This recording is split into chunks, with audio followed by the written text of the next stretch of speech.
welcome back this week. I want to demonstrate for you the rest of the draws. I was going to do that last week and we had to stop filming, so I'll start with that. So again, the draw that I showed you last week kind of taught you was Kirunami. So let's look at that again. Bring the sword to your center, flip it to the side, put your hand in place, break that seal, and draw. And then again, the Chiburi for that would be, I'll show you, I'm going to do a Kata here in a minute, it'll make a little more sense for that Chiburi. And then the return, the Notonami, dragging across with the tips of the fingers on the back of the blade, and drawing the sword and saya together. Alright?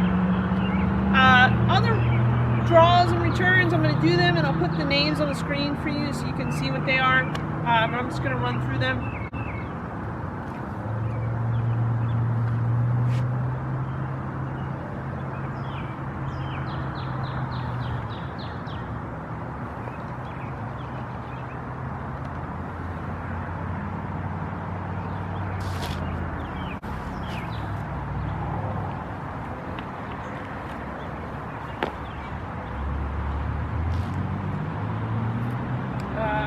That's a hard transition, but there's a transition to go. But the return is very similar to the last draw.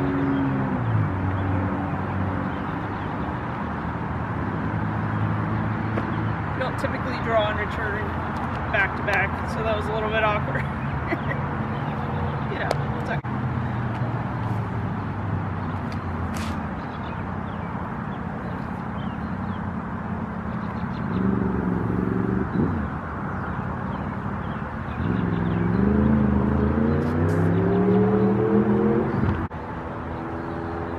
I also want to show you two forms this week, so kind of an application of the cuts and the draws and returns that we've been looking at.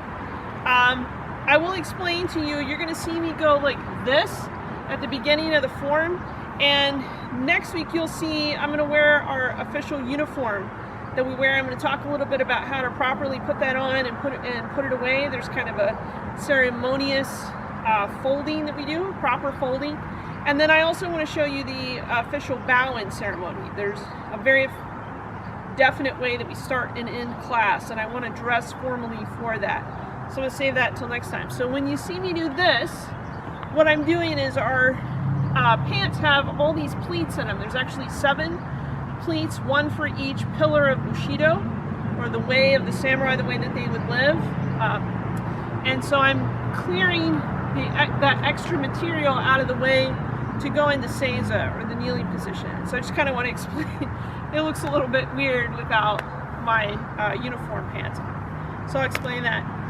Alright, so here we go. First form. This will be the very first form that you would learn. Our number 1 form. This is Ippon Me Mae.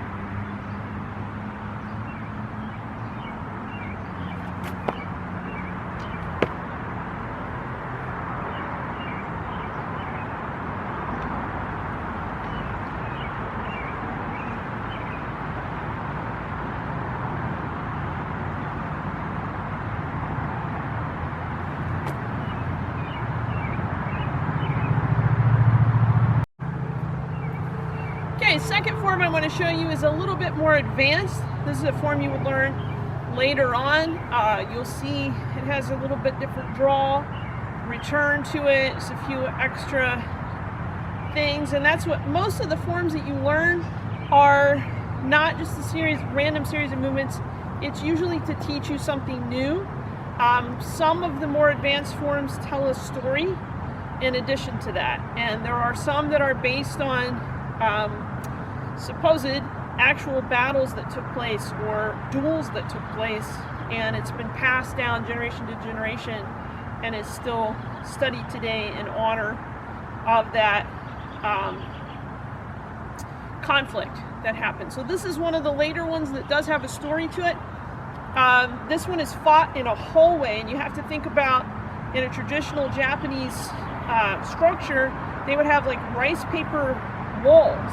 It would be very, very thin.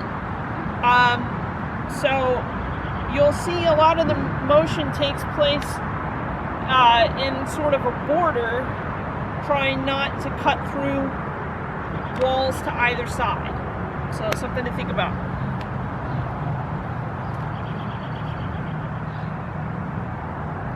Gyakute.